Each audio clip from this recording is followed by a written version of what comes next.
Good morning, students.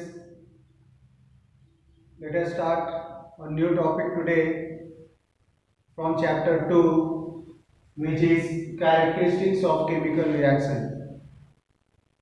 There are certain chemical reactions which are characterized by change in colors, formation of precipitate, evolution of the gas, etc. So these all changes can easily be observed when chemical reaction takes place. So we can start all these characteristics one by one, starting with evolution of gas.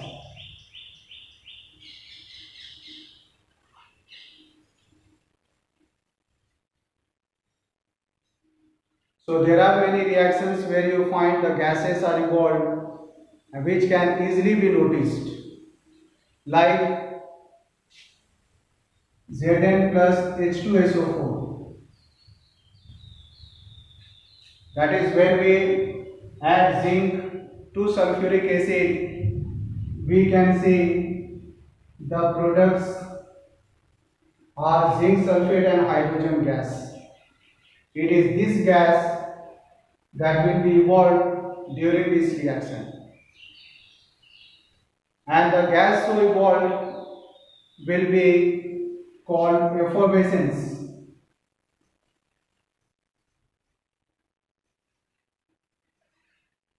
Effervescence are the gaseous bubbles that are formed during the chemical reaction. Here also, when hydrogen gas will be evolved, or gas bubbles can be found in the solution, indicating the gases are formed, which will be finally evolving in the form of hydrogen gas. So these gas bubbles that are formed in the solution during any chemical reaction is called effervescence. And one very important thing to be noticed here, for an effervescence to take place, it is necessary to have one reactant in a liquid state. Like you can see here, out of zinc and sulfuric acid is in the liquid state. So this is one condition necessary for an effervescence to take place. We have another example where you can see evolution of gas taking place, like sodium carbonate when added to hydrochloric acid. Here the products will be NaCl plus H2O and plus carbon dioxide gas. Here also carbon dioxide gas is released. That is also an example of evolution of gas. Coming to the next characteristics.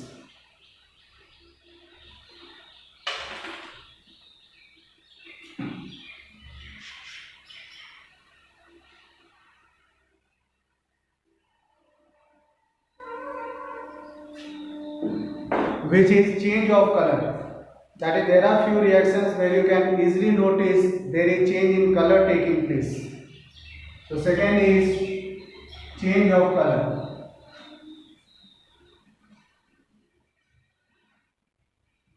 We can have an example of iron plus copper sulfate solution. Copper sulfate solution is blue in color.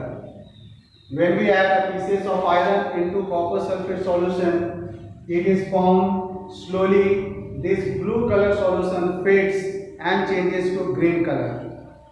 Green color is due to formation of ferrous sulfate, FeSO4, which gives green color to the solution. And at the same time, we can get copper. You can be asked to write the observation when iron pieces are dropped into copper sulfate solution. Then your observation would be that blue color of copper sulfate solution gradually fades and finally changes to green color. Same way if you write zinc plus copper sulfate solution. Again here also copper sulfate solution is blue in color, but on adding zinc pieces to it, the color changes to, the color completely fades and changes to colorless.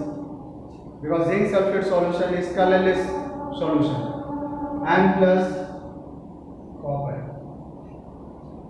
This is the second characteristics. Coming to the third, which will be formation of precipitate.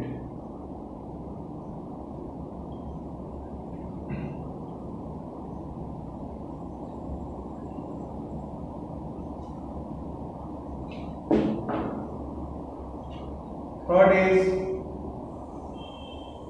formation of precipitate.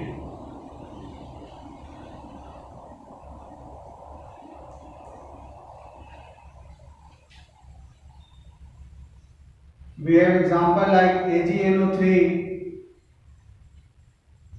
in an aqueous solution when is added to sodium chloride in aqueous solution.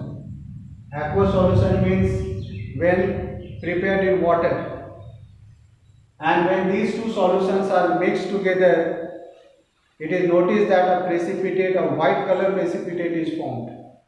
And the white color precipitate is AgCl, silver chloride. It is white color. And the other product will be NaNO3, sodium nitrate.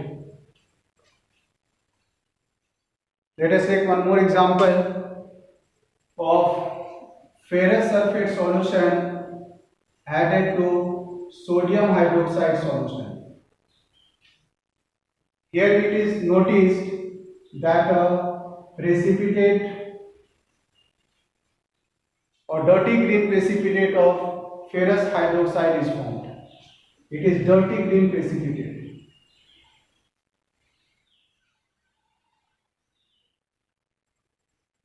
Remember all these color of the precipitate are very important.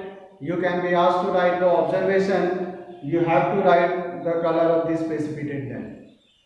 And the other product will be Na2SO4. You can balance it by adding 2 here. So this is another characteristics. Coming to the third characteristics that can also be noticed during the chemical reaction, which is change of state.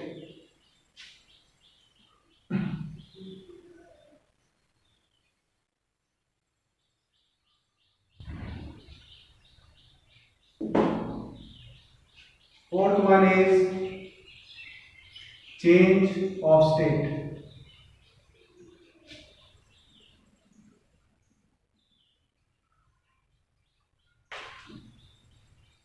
For example, you know when you take hydrogen, it is in a gaseous state, plus oxygen, which is also in a gaseous state, it gives water H2O, which will be in a liquid state. There are two gases, but finally the product is in the liquid state, so there is change in the state. Another example can be ammonia gas, then hydrogen chloride gas, that is HCl gas. Both are in a gaseous state, but the product will be ammonium chloride in the solid state. Same way, if you take carbon in a solid state plus sulfur in a solid state, then we get carbon disulfide in a liquid state.